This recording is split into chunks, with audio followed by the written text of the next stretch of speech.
දැන් සාමාන්‍ය විදිහට බැලුවොතින් අපි කවුරුත් ඉන්නේ අඩු වැඩි වශයෙන් සැපටකටනේ. සැපක් තියෙනවා අපේ ජීවිතවල. ඒක අඩු වැඩි ඇත්ත. සමහරු ඉතාම හොඳ සැපින් ඉන්නවා. සමහරුන්ට විශාල වශයෙන් වස්තු දේපල තියෙනවා. ඉතින් ඒයට වියදම් කරන්න පුළුවන්කම තියෙනවා. ওই විදිහට හැබැයි සමහරුන්ට ඉතාම කරදර ජීවිත තියෙනවා. නමුත් ඒ අතරිනුත් ඒගොල්ලෝ ජීවත් වෙනවා යම් ප්‍රමාණයක හෝ සැපතකින්. ඒක සාධාරණයිනේ. එහෙම හිතන්න අපිට කාටවත් අයිතියක් තියෙනවනේ. දැන් මෙහෙම ජීවත් වෙන අපිට වඩා ඉතාම සුගිත මුගිතව ජීවත් වෙච්ච කෙනෙක් තමයි සිද්ධාර්ථ කුමාරයා. ඒ රජපෞලේ ඉපදිලා රජුරෝ මේ කාවත් වැඩි ආශ්‍රය කරන්න නොදී සියලු සැප සම්පත් දෙමින් මේ සිද්ධාර්ථ කවදා හරි තපසට යයි කියන බයටත් එක්ක එයාට විශාල සැප සම්පත් දෙමින් හිටපු ජීවිතයක ගත කරපු සිද්ධාර්ථ. නමුත් එයාට තේරුම් ගන්න වෙන පුළුවන් වෙනවා එයාගේ වයසත් එක්ක මේ තව කතන්දරයක් මෙතන පිටිපස්සේ තියෙනවා. මහල්ලෙක් ලෙඩෙක් මලකඳක් කියලා දෙයක් එයාට සතර පෙරණිමිති පේනවා. පැවිද්දෙකුත් එක්ක. දැන් මේ සතර පෙරණිමිති පේනවා කියන එකෙන් මේ අදහස් වෙන්නේ එයාට මේ සමාජය තුල තියෙන මේ සැප කියන එකට එහා ගිය හැමදාම අපි අතරේ තියෙන අපි ලෙඩ වෙයි, අපි මරණයටපත් වෙයි, අපි වයසට යයි කියන හැඟීමක් එක්ක යම්කිසි සිත් රිදුම් දෙන තත්වයක් එක්ක තමයි මේ ජීවත් වෙන්නේ. හොඳයි නැද්ද? තම තමන්ගේම අහලා බලන්න.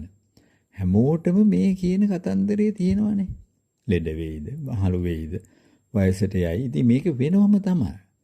මේ හැබැයි මේ මෙන්න මේ ප්‍රශ්නෙට උත්තරයක් හොයන සිද්ධාර්ථ කුමාරයා තමයි සිද්ධාර්ථ තවුසා හැටියට පැවිදිත්වයටපත් වෙලා අවුරුදු ගාණක් තිස්සේ කරන රිසර්ච් එකක ප්‍රතිඵලයක් හැටියට මේ භාවනා කරලා විතරක් ලබන්න පුළුවන් මේ සපතක් නෙමෙයි. එහෙම නැත්නම් මේ නිවනක් නෙමෙයි කියන එක තේරිලා ඇත්තටම නිවන කියන්නේ මොකක්ද කියන එක සොයාගත්තු දවසේ ඉඳන් තමයි බුද්ධත්වයටපත් වුණා කියලා කියන්නේ. අන්නේ ඒ සිද්ධාර්ථ කුමාරයා සිද්ධාර්ථ තවුසා වෙලා බුද්ධත්වයටපත් වෙලා සොයාගත්තු මේ රහස. එහෙම නැත්නම් මේ තවදුරටත් අර කියන කාරණා තුනේ මිදී ලෙඩවීම, මහලුවීම, මරණයටපත් වීම කියන කාරණා වලින් මිදී ජීවත් වෙන්නේ කෙසේද කියන తত্ত্বය නිර්වාණය කියන සංකල්පයක් එක්ක අපිට පෙන්නලා දුන්නා. දැන් මේක සොයා ගැනීමක්. මේක සොයාගත් විත්‍ය තේරෙන්නේ අපිට නෙමෙයි.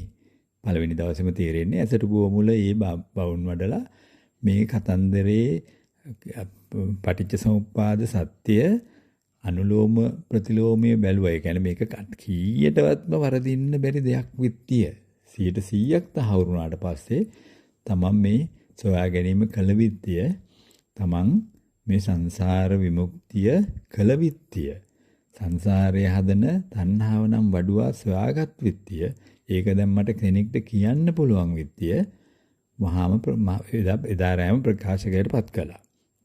තමන් බුද්ධත්වයටපත් වූ බව එතුමාට තේරුණා. දැන් බුදු. ඒ සිද්ධාර්ථ තවුසා එදා ඉඳන් බුදුන්. දැන් ඔන්න ඔය කතන්දරේ ඔස්සේ අපිට පොඩ්ඩක් හිතන්න පුළුවන් නම් මේ අපි මුලින් පටන් ගත්තා වගේ අපි කවුරුත් ඉන්නේ සැපතකින් වුණාට මීට එහා ගිය මෙන්න මේ පුංචි කරදර ටිකක් අපිට පිටිපස්සේ තියෙනවා මේ මහලු වීම, ලෙඩ වීම, මරණය කියන කතාව වලින් ඔබට යන ක්‍රමයක් දැන් හොයාගෙන අපිට කියලා දීපු භාග්‍යතුන් වහන්සේගේ ධර්මය කියන එක මොකක්ද කියලා පොඩ්ඩක් ඒක හොයන්න ඕන කෙනෙක්ට විතරක් හොයාගන්න පුළුවන් වෙනවා. ඒකට නිකන් ඉන්න බෑ. ඒකට අපිත් අර රිසර්ච් එක කරන්න වෙනවා. හැබැයි කරන්නේ සිද්ධාර්ථ තවුසා කරා වාගේ විශාල අවුරුදු ගානක් මේ කරදර විඳින්න දුෂ්කර ක්‍රියා කරමින් නෙමෙයි. මාර්ගය කියලා දීලා තියෙනවා. අන්නේ මාර්ගයට අවතීර්ණ වෙන්න පුළුවන්කම ඇති කරගන්න ඕන. ඒකට මේ අපේ එදා ඉඳන් කරපු බණ අහලා අපේ පන්සල් පල්ලි වලින් කියපු අපේ දෙමව්පියෝ දහම් පාසල් වලින් කියලා දීපු එක විතරක් හරියන්නේ නැහැ. ඇත්තටම මේ මොකද්ද කියන එක තමන්ම හොයාගන්න වෙනවා. අන්න එහෙම තමන්ම හොයාගන්න පුළුවන් වෙන විදිහට ක්‍රමවේද තමන්ම සකස් කරගන්න වෙනවා. මේකෙන් කියවෙන්නේ නැහැ භාවනා කරන්න එපා කියලා. මේකෙන් කියවෙන්නේ නැහැ බණ අහන්න එපා කියලා. මේකෙන් කියවෙන්නේ නැහැ දානමාන දෙන්න එපා කියලා. වැඳුම් බිඳුම් කරන්න එපා කියන එක නිමී මේ කියන්නේ. මේකෙන් කියන්නේ මේ ඇත්තටම නිවන් දකින්න අවශ්‍ය නම් කළ යුතු වෙනම කාර්ය ප්‍රමාණයක් තියෙනවා. අන්නේ කාර්යය මොකක්ද කියලා එක පැහැදිලිවම Tamanට සත්‍යයක් කරගන්න ඕන මුලින්ම. අන්න ඒ ගැනයි මේ කියන්නේ.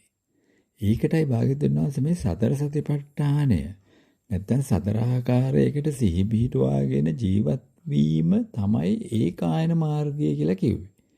දැන් මේකට මාර්ගයක් කිව්වේ ඇයි? මේ ආර්ය අෂ්ටාංග මාර්ගය කොටින්ම. ඒතර අංග 8කින් සමන්විත මාර්ගයක් වෙනවා මේක හරියට තේරිච්ච කෙනෙක්ට. හැබැයි ඒක මාර්ගයක්. මාර්ගයක් කියන්නේ මොකද්ද? තව තැනකට යන්න තියෙන තැනක්. මොරටුවේ ඉඳන් ගාල්ලට යන්න මාර්ගයක් තියෙනවා. මොරටුවෙන් පටන් අරගෙන ගාල්ල කරා යනකොට ඔය මන්සන්දි ඔක්කොම අම්බලන්ගොඩ අරවා මේවා හම්බ වෙනවා. හැබැයි ගාල්ලට පැමිණෙන්න තව කාලයක් යනවා. ඒක තමයි අරහත්ත්වයට කාරණා 4කට අවස්ථා 4ක් භාග්‍යවතුන් වහන්සේ පෙන්ලා දෙන්නේ සෝවාන් සකු르දාගාමි අනාගාමි අරහත් කියන தത്വයට. එතකොට ගාල්ල වෙන්නේ අරහත් නමුත් ඊට පටන් ගන්න වෙන්නේ මොරටුව මෙන් කියන එක වගේ උදාහරණයක් ඇරලා මම පෙන්නුවේ. ඒතර මේ පටන් ගන්න වෙනවා මේ මාර්ගය. කොහොමද සිහිපිටුවා දකින්නේ කියන එක. මොකද්ද සිහිපිටුවා දකින්නේ කියන එක. ඔන්න ඕක හොයන්න. මම මොන ආකාරයෙන් කිව්වත් ඕක කොහොම හොයන්නේ නැතුව හම්බෙන්නේ නැහැ. ඒතර හොයන කෙනෙක්ට හම්බ වෙනවා මොකද්ද? මම සරලව කියන්නම් හොයනකොට මොකද්ද හම්බ වෙන්නේ? මෙන්න මේ සිහිය කියන්නේ මොකද්ද කියන එක. අර ලෙඩ වෙන්න, මහලු වෙන්න, මරණයටපත් වෙන කය කියන කතන්දරේ කොහොමදත් වෙන ස්වභාව ධර්මයේ ඒක තමයි ස්වභාව ධර්මයේ. නමුත් මින් එහා ගිය මේ සිත කියලා එකක් මේ අපි හදන චෛතසික සිත් ඇත්තටම හදන එකක් නේද කියන එක මේ මම හදනවාය කියන හැඟීමක් මෙතන දාගෙන මමම හදන මේ දුකක් මිසක් කොහෙවත් තියෙන දුකක් නෙවෙයි මෙතන කියන දුක හැදෙන නියමාකාර පිළිවෙල. දුක සමුදය පැහැදිලිවම Tamanට අවබෝධ කරගන්න පුළුවන් වෙනවා. ඒක දුක සමුදයත් අවබෝධ වෙන නිසාම තවදුරටත් දුකෙක් හදන්නෙක් වෙනවද යා? එකපාර වෙන්නේ නැහැ. අන්න ඒකයි මාර්ගයටපත් වෙන්නේ. දැන් ටිකින් ටික යාට පුළුවන් වෙනවා දුක නිරෝධය සාක්ෂාත් කර ගැනීමට. දුක නිරෝධය කියන්නේ තවදුරටත් දුක හැදෙන්නේම නැති තත්ත්වයක් දක්වා. මේ දැනට හැදෙනවා. ආරම්භයේදී හැදෙනවා, මාර්ගයේදී හැදෙනවා. හැබැයි මාර්ගයේ අවසානයේ දක්වා යන කෙනෙක්ට පුළුවන් වුණොත් එයාට එහෙම දුකක් හැදෙන්න කොහෙත්ම විදියක් නැහැ. කොටින්ම එයාව උපදවන්නේ නැති තැනකට අනිවාර්යයෙන්මපත් වෙනවා. එතකොට එයාව නූපදීම කියන தത്വයටපත් වෙනවා. මේකෙන් කියවෙන්නේ එයා මේ උපදිලා තියෙන කෙනෙක් තමයි දැන් නූපදීමකටපත් වෙන්නේ. මොකද උපදිලා තියෙන කෙනෙක් නෙමෙයි හෙව්වෙත් දැන් අපි. එතකොට මේ ඉපදිලා තියෙන කෙනා නූපදීම කියන එක අත්විඳින්න පටන් ගන්න පුළුවන් වෙන්නේ මෙන්න මේ මාර්ගස්ත වීම තුළින් සිහි පිහිටුවා දකින මෙන්න මේ මොහොත පිළිබඳ සැබෑ යථාර්ථය. දැන් මේකෙන් මොකවත් නැති වෙනවද? මේකෙන් මේ දීපල වස්තු වරෝමේව සැප සම්පත් කියනව නැති වෙනවද? නැහැ. මේවා එක්ක ඉන්න පුළුවන්.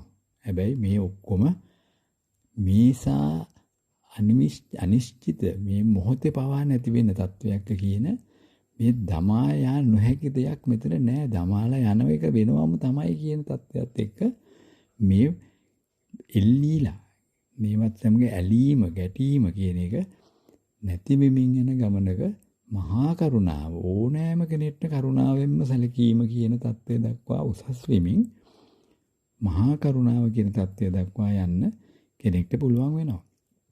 ඔන්න මාර්ගය.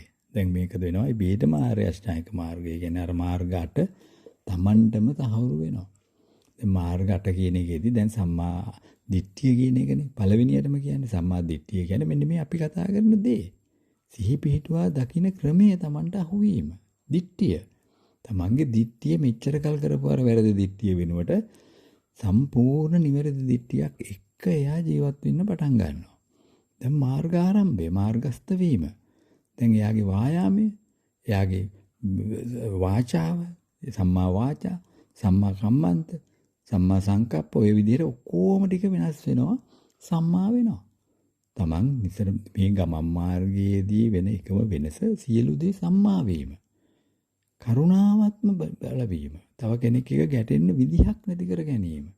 ඉතින් මේක ටිකින් ටික වර්ධනය වෙමින් ගමනක සෝවාන්, සකු르දාගාමි, අනාගාමි, අරහත්ත්වයට දක්වා සිහි පිහිටුවා යන ගමනකට භාග්‍යවතුන් වහන්සේ අපිට දේශනා කරනවා සතර සතිපට්ඨානයේ කෙනෙක් යම්සේ නිවැරදිව දකීද, එහි පිහිටා සිටීද ඔහුට දවස් 7ක්, සති 7ක්, මාස 7ක් වැඩිම වුණොත් උපරිමය භව 7කින් අරහත්ත්වයට දක්වා යන ගමන සම්පූර්ණ වීමය කියලා. ඒක ආයේ බුදුහාමුදුරුවෝමයි කියන්නේ. අපි කවුරුටත් බලන්නේ ඒක කියලාම තියෙනවා සතර සතිපට්ඨානේ. ඉතින් ඔන්න ඔය ගමන ආරම්භ කරන එක ගැනයි මේ අපි හැමදාම කතා කරන්නේ. ඔන්න ඔය ගමන ආරම්භ කරන්න පුළුවන් තරම් තමන්ම උත්සාහවන්ත වෙන්න කියන එක නැවත නැවත මතක් කරනවා. හැමෝටම තෙරුවන් සරණයි.